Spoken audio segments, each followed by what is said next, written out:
Welcome to the Badge and Beyond. I'm Danny, this is Anthony, and we're going through our stories of old from the time in the police force, but also what we're up to now.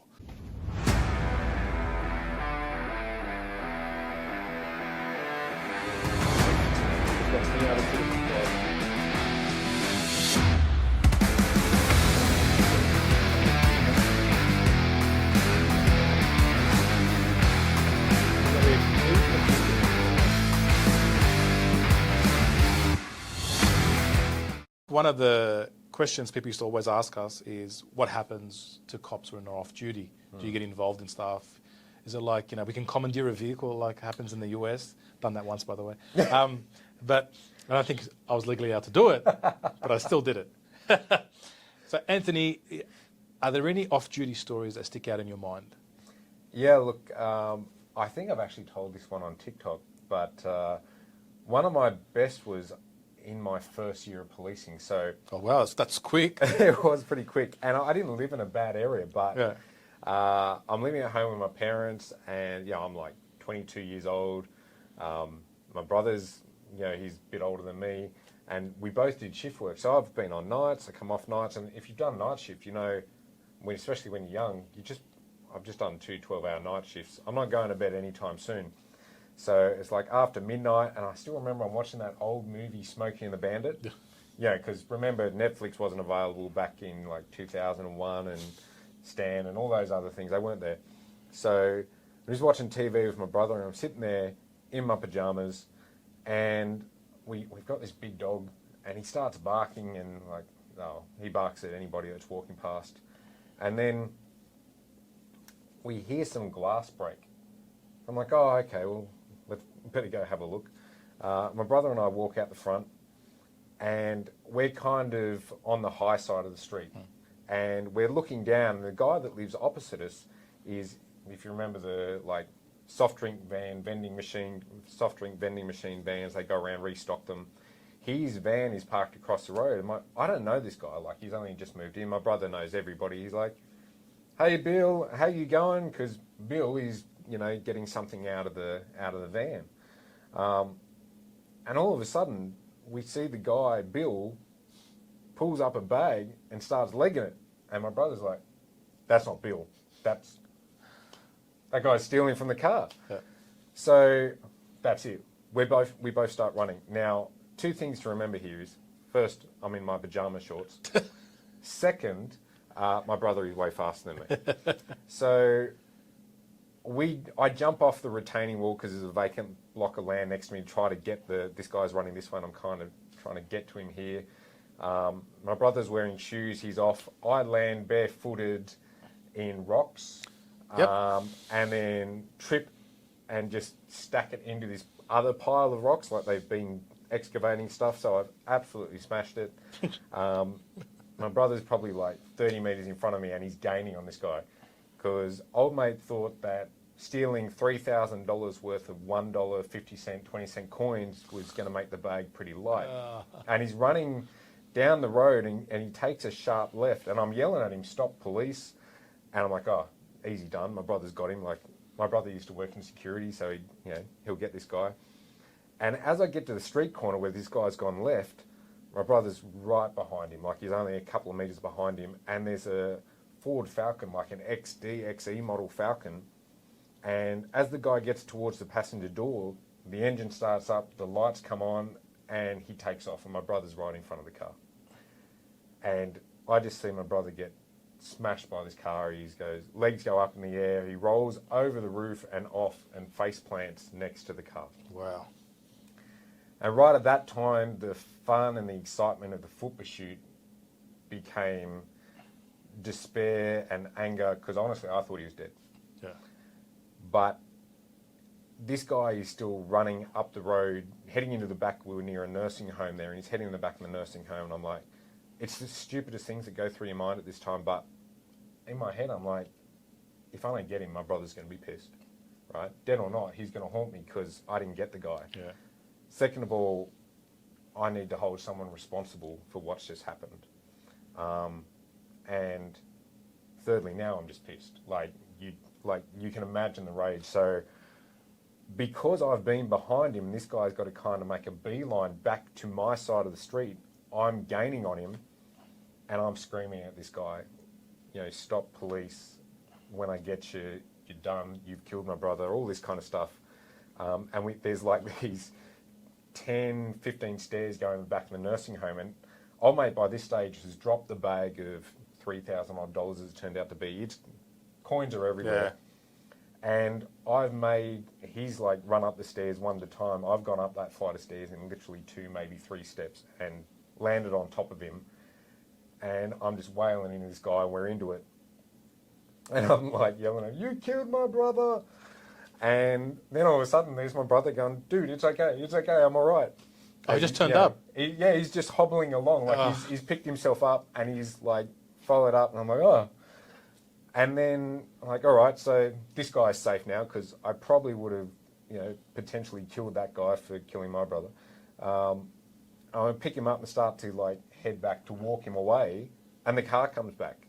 But now we're still up on the steps, and the car can't come at us. I'm like, well, we've got your mate. What are you going to do? Right? Yeah. Come at us. And he's like, you can tell the guy in the car, who we can't really see because of the headlights, is revving the engine and doing this stupid shit, but he's not going to do anything. So anyway, he takes off. We bring him back, call the cops and the ambos, and come What's up. he saying to you, this guy? Mate, he's just like pretty quiet most of the time, right? Like, at first, like, I'm sorry, and then there's the denial. No, it was mine. I think it was mine, or I know the guy. Like, you get this progressive. It was just really stupid stuff. You know, in the cops, you get used to people saying stupid stuff that they think is going to get them out of situations that never does. Yeah. But get him back, and we're waiting. And I remember, actually, one of the guys that came, I went to school with one of the police officers, and he's like, "I knew it was you, Macklin. I just knew when I heard the street, it would have to be you." And the crook says to me, he's like, "Man, I didn't think the bag would be so heavy, eh? Like, like $3,000? Yeah, that was going to be heavy." And honestly, it took the cops 45 minutes to pick up all the coins. Yeah, it was pretty fun. I love that. Yeah. And Ambo's had a look at my leg and stuff, because now I've got more stones in my leg than there were on the ground. And while we're getting everything processed, I remember this crook, he looks at me, he looks at my brother, he goes, my brother said, "You're lucky." My brother's like, "Why is that?" He's like, "Mate, lucky that was a Ford. If that was a Commodore, you'd be dead, bro." I'm like, really? So that was like my first time. And there's multiple other things, but I think that's the one that was really the most, that could have been tragic. Oh, absolutely. Yeah. Absolutely. I can only imagine what's going through your mind, thinking that you might have lost your brother. Yeah. I'm surprised that guy survived. He's so lucky. What about you? Because I know you've had a few big ones. Yeah. What can I say that won't get me in trouble? Look, I suppose one that sticks out was much later in my career. I'm trying to think of where I was. I think I was at Southwest Metro at the time. So I would have done at least 10 years at that stage. And it was New Year's Eve. I was actually with... You weren't working and it was New Year's Eve? Yeah, it's strange, eh? No, does that happen? Strange. I was supposed to be working the New Year's Day. That's why. So I couldn't work New Year's Eve, so I was at my parents' place, I remember, and I had my family with me, so I had the kids in the car. And driving out of my parents' place, it's a major kind of road, and I see a bit of commotion on the road. I'm like, there's people actually on the street. So I don't know, I'm assuming it's fireworks, as usual. And then I sort of stick my head out and I ask someone in the crowd, I go, "What's going on?" They go, "Oh, this guy just hit this woman in the car." I go, "What do you mean?" He goes, he ran her over. And I go, "Is she okay?" He goes, "Nah, man, I don't think so." I go, "Is anyone here? Police, fire, ambulance?" He goes, "No." And my wife looks at me and she just knew that was it. I'm not going to stay. So I go to her, "All right, take the car. I'll just pull over for a bit and I'll tell you what to do." Now I'm mindful my kids are in the car, right? So I run up the road and I see this woman on the ground. I can tell she's probably in her late 60s at least. She's not moving. She was on her back. And I'm like, okay. So I kick into first aid. I'm feeling there's no heartbeat, no breathing. So I start doing compressions, and second compression, I can feel the rib cage is shattered. So I'm like, I can feel the bones under my hands, and I'm like, oh, this isn't good. And I know like you need a heartbeat to be able to breathe, so the heartbeat takes precedence. So there you go, that medical training kicked in. So I'm just going compression, checking. There's a bit of a crowd sort of around me, and I noticed one of the guys there. He's actually her son, so he's an adult, but he's her son. I'm asking him what happened, and unfortunately, so he's a limo driver. He just brought his mum out from overseas, so I think she just come from Korea, and he was taking her out in the limo. And she's not accustomed to looking this way to cross the road. So she's just crossed the road and the car's hit it with no brakes, no nothing. It's just full impact, and it's sent her sort of flying over to the other side of the street. And I would say would have died on impact. I can't stop doing CPR, especially because the son's there. I've got to give it everything I've got. And I'm like, where the hell are the ambos? It feels like it's an eternity, right? So I'm still going. Finally, the ambos turn up. And of course, they're like, you're doing well, keep going. Yeah, you're out of breath by the stage. And if you've ever done CPR, anyone that knows, after a couple of minutes in, you're exhausted. It's actually not an easy thing to do. No. Plus the adrenaline and everything else, and you're making sure. And I'm feeling the bones, right? So I'm like, it just doesn't feel right. It's a very awkward CPR. For all the ones that I've done, that was the worst, right? And once they finally they can see me like I'm smashed. One of the paramedics takes over and he goes, we're going to call it. He goes, but we'll take her away and see what happens. And then I'm like preserving crime scene mode. So I'm looking at it. Like I said, it's a busy road, right?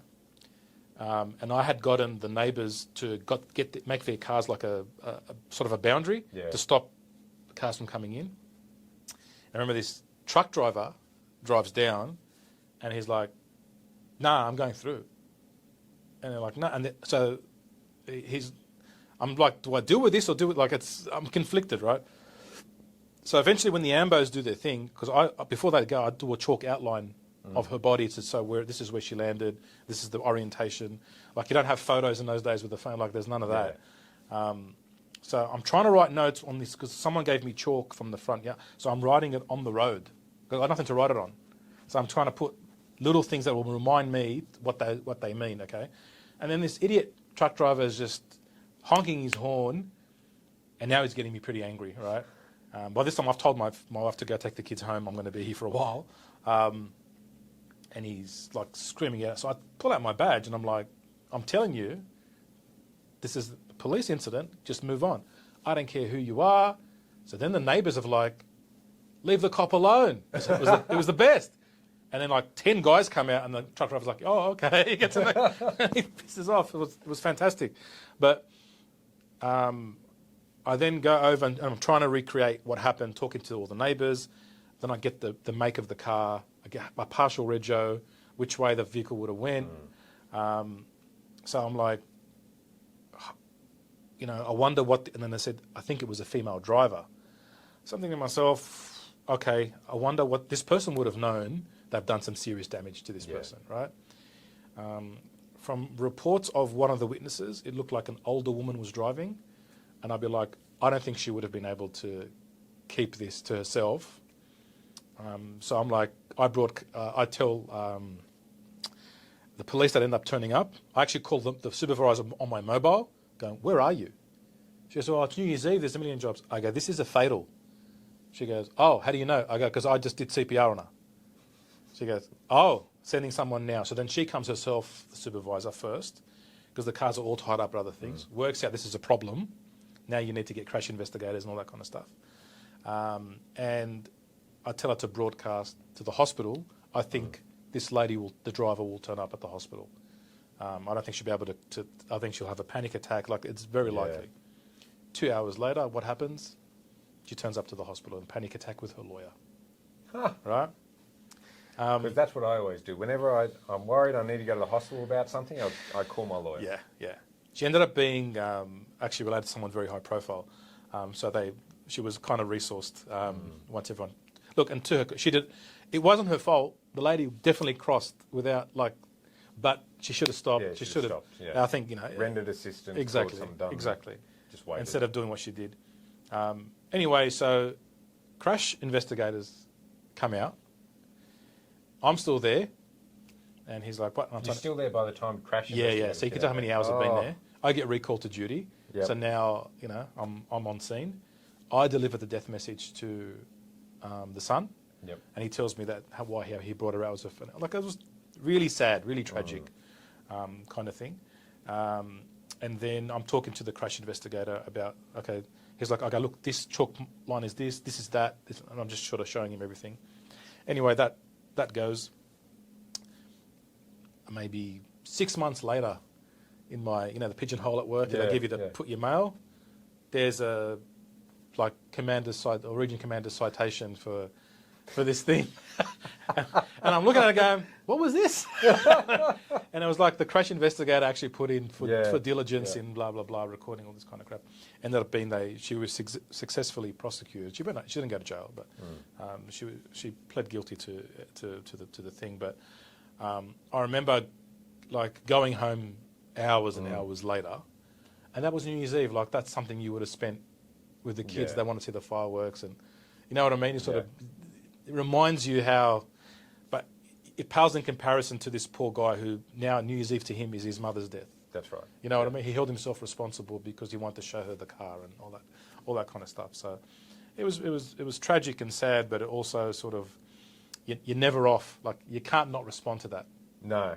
And look, it's funny you talk about the truck driver. I know I had a similar incident when I was as an inspector, and I'm taking the wife and the kids out to the city, and we've gone around the rocks and things like that. I went to I think it was Pancakes at the Rocks or something that the kids wanted to do.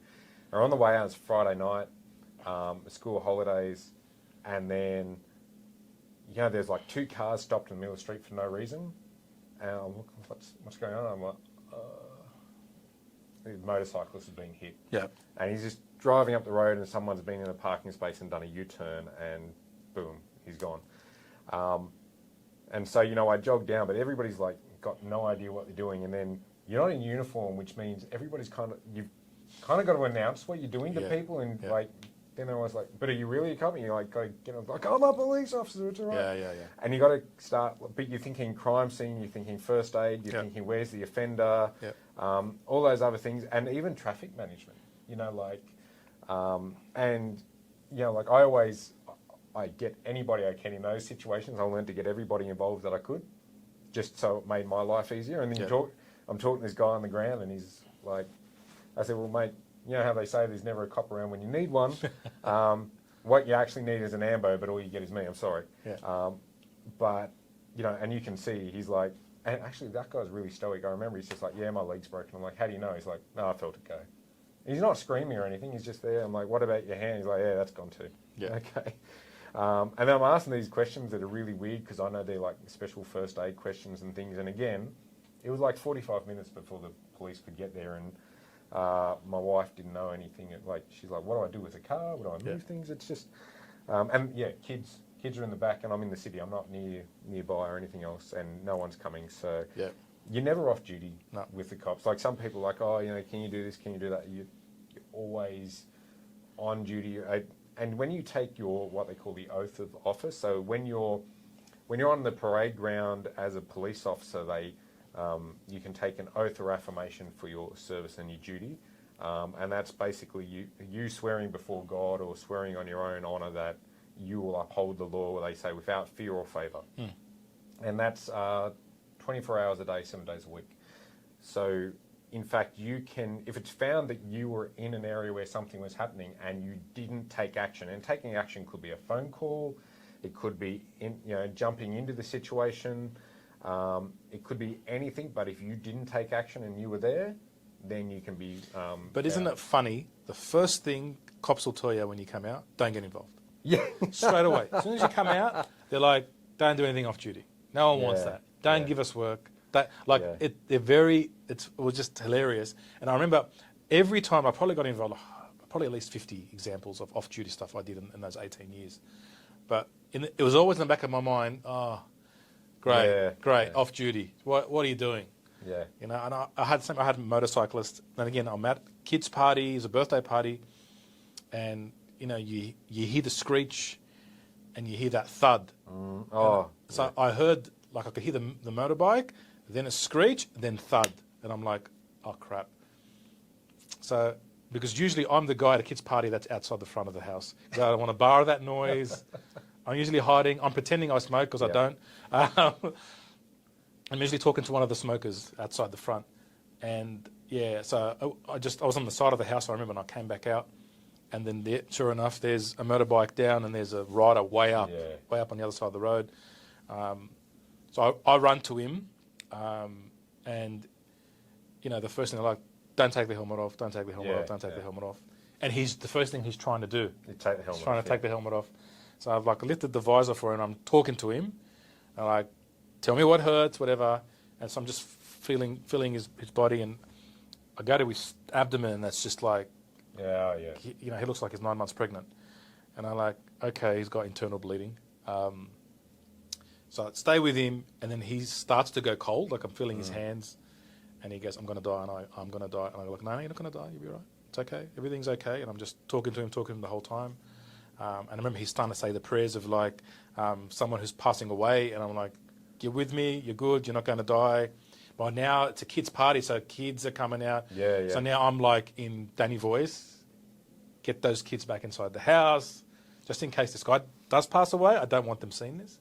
Ambos, and I remember the Ambos turned up. I was pretty annoyed with one of them because he was like laughing at how I was assuming the guy that he had internal injuries. Yeah. Like, what would this dumb cop know, kind of thing. Yeah. And I'm like, I'm not mucking around. And you know, the Ambos don't recognise, can't tell your seniority or whatever. My badge was still the non-sergeant colour, but I'd been in about 10 years at that point. They don't recognise it.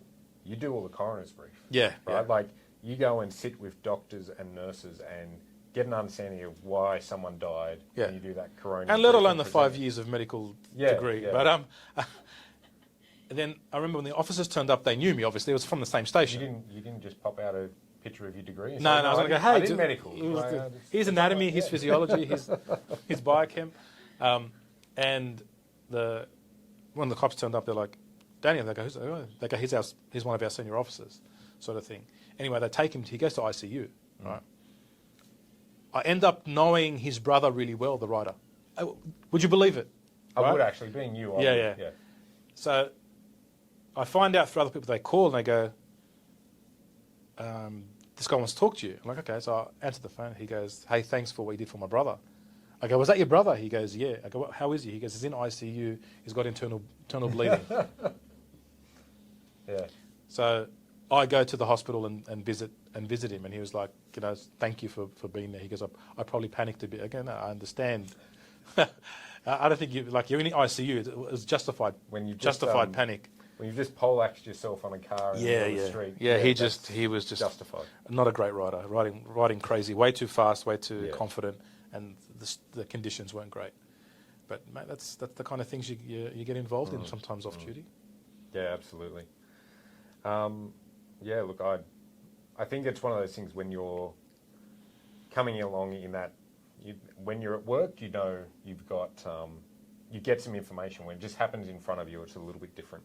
I recall one time, honestly, being at my local shopping centre, and this is it wasn't a big deal of an off-duty thing, but again, it always seems to happen when it's the worst time. You're never like prepped and ready for it, but gone and done the shopping, and I come out, and there's this guy in the middle of the shopping centre yelling and screaming at this poor young girl in, I think it was like Specsavers, and there's a female security guard at the front of the shop, and came up and said, oh, look, I'm in the cops, what's going on? She's like, oh, this lady has an AVO against this guy, he's not supposed to be here, I've asked him to leave, he's not going, and he's a fairly big guy, but, you know, by this stage I was a sergeant, and been around enough to know when you look at someone that they've got a mental health disorder or there's an illness, there's something this isn't just a bad guy, this is probably someone with a bit of a mental health illness as well.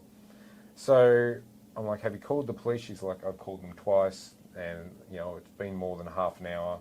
So I said, well, tell them that off-duty police officer on scene asking for them to attend with one to convey. And because it's automatically a breach ABO, right? Like he's not supposed to be there and harassing, intimidating, doing whatever, and he's yelling and screaming and threatening her. So I sit outside and I kind of build a rapport with this guy and start talking to him. I tell him who I am and what's going on, but let him know that if he continues, it's going to go bad, and he's basically he's under arrest. But I'm talking to him; he's good with me, right? And honestly, I saw another. If you remember the Edo that we shared, she walked past. And then Edo is? Good point, yes. What they call an education development officer within the police. So all the new probationary constables come out, they get managed by this sergeant, and all the courses that you need in the police, you go to the Edo and they organise it for you. So she's a sworn officer. She sees me and kind of walks past and smiles, almost like sucked in. And I'm like, well, it sounds like her. Yeah, you could stop and help. I don't mind. Yeah. I'm happy not to make conversation all by myself.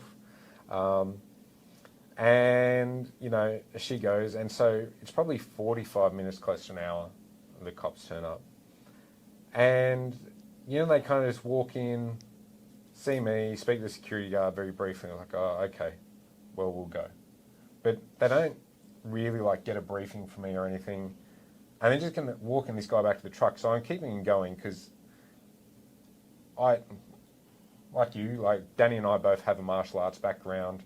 We know how to hold our hands up, but you always want to talk your way through a situation. It's always best to use the minimal amount of force.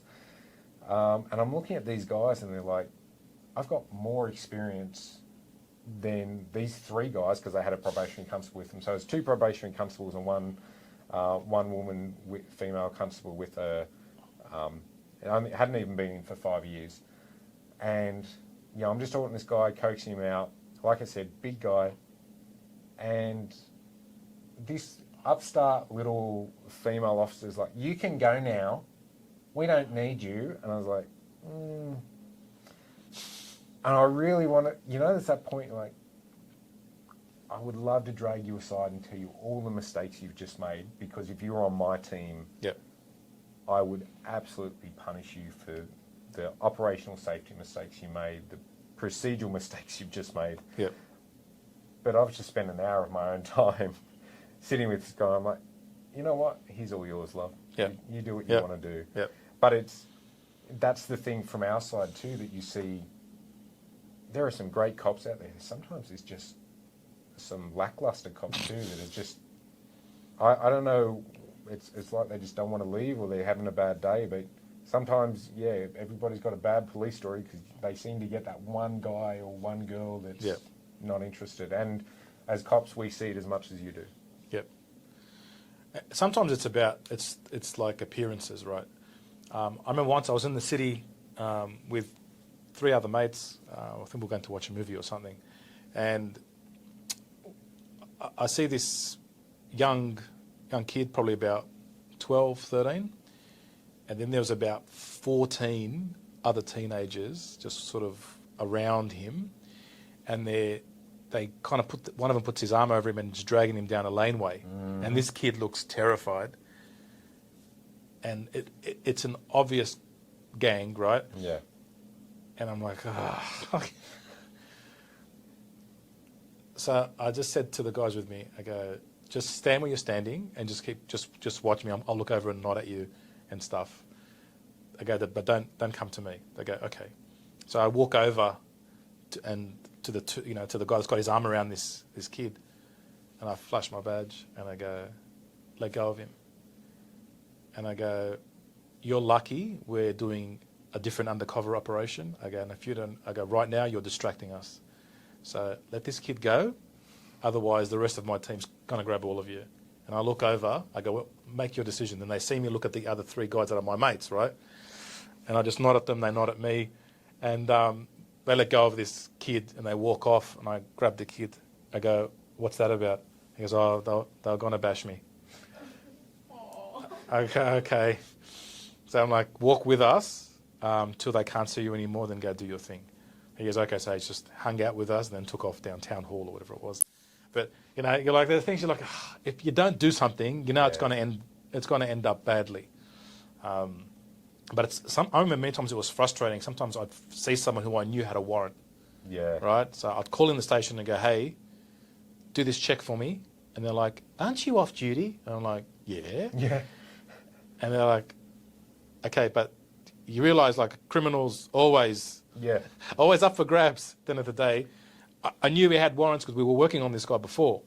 And I'm like, there he is. And he hasn't recognised me, which is perfect. So I'm close. I can keep telling them where he's going. Oh, mate, it was like pulling teeth. Yeah. Oh, well, how do I know it's you? And I'm like, oh, my God. It was just the most excruciating process. And eventually, well, what can you do? I'd let him go. And you're like, it gets like, that's when I was quite junior. But until you've climbed up a bit, like it's hard to get things done off duty. Yeah. And the ramifications for your number one are your physical safety. So you're not carrying your appointments. So you've got no gun, no spray, no baton, no handcuffs, no radio. No radio. Call for help. Yeah. Nothing. So you've got to be able to take this thing on yourself once you announce who you are. It's just you, right? And that's the thing you've got to consider. You're always weighing up that, am I going to compromise my safety? And is this really worth it for a guy who's, say, been shoplifting for 3 years and hasn't been caught, for example? But there are times where, you know, you still make that judgment call. If it's going to be someone's going to get hurt or you need to render first aid, like you got to jump in. Yeah. Yep. And that's it. Sometimes it's a judgment call. Sometimes there's no time to call it. You just do it. Yeah. You know. Yeah.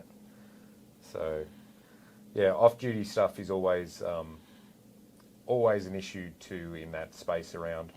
You've got to identify yourself as a police officer. You've got to be able to get the badge out, which is, you don't just have it ready to go most of the time. It's usually for guys, it's in the wallet. I don't know about ladies.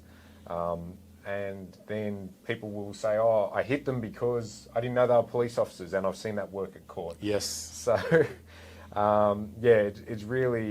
it's something you're expected to do, but also it's not often in your interest to do. Yeah, sometimes it's a silly decision. I mean, one of the members of my team, I had to counsel him because he was a probationary constable at the time, ended up being a really good cop eventually, but way too keen as a junior cop. And I found out what he had done. The complaint was he'd pulled over a guy using his police shirt. So he'd just he was off duty, gone to the laundromat, picked up his ironing and his police shirt's in there. Some guy I think he was drag racing or doing a burnout or something. And he thought, can you tell this guy ended up being a high patrol officer? Anyway, he thought, I'll pull him over, realises he doesn't have his badge on him, so takes out the shirt and shakes the emblem on the side that shows the patch. So eventually the guy pulls over, right? And he had heated words. He just took it so personally that this guy was doing some traffic infringement. And I'm like, oh, what do you do? Like, why would you? Yeah. Right? Yeah. But you know what? Get the number plate and... Exactly, whatever. Yeah. So the guy, he ends up, of course, being the son of some very senior government official. Of course. So it's a complaint. It's my team. So then it comes to me, and I'm like... So then I remember grabbing him and his field training officer at the time, his senior officer that's supposed to be mentoring him, and we drive to the guy's house, and I get him to apologise to him for that kind of behaviour. And I decided, here's what we're going to do. You're going to get a ticket for this driving. You could have been charged. You won't be charged. You get a ticket, and we'll call it a day. And so everyone was happy. The bosses were happy. It was just like we ended it there. But like, why are you pulling over someone with a T-shirt, with a shirt? It was, but it was one for the memory. Yeah, and that's the other thing. Look, I know from the senior officer ranks, so you talk about what people do off duty and regarding catching crooks and doing that kind of work. Yeah. So much of the time they get themselves in trouble off duty by getting drunk and doing something stupid. Yes. You know, like so many times, like police Christmas parties don't even get me. That's a podcast episode in and of itself. Just ask anyone from the Rocks Police. 100%. Yeah. Look, there's just like a fight, you never go to the second location for a police Christmas party because everything happens at the second location. Yeah.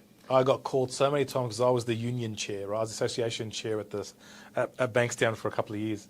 And I'd be like, Christmas party, and we got one of your guys in custody. And I'm like, oh, what are you doing? Yep. Yeah. Yep, yep, So common. yep. And there was a saying, if you're going to go drink, keep your badge at home. Yes. Yep. That's right. Well, I think that pretty much covers some of our off-duty stories. At least. I know there will be more. Guys, if you want to learn about what we do when we're not podcasting, you can find us at privateinvestigatorsydney.com.au. If you've got something you'd like to send us or ask us a question about, please feel free to send us a DM on at Instagram or comment on our YouTube videos, and we'll follow that up for you. And otherwise, like, share, and subscribe. See you next time. Okay.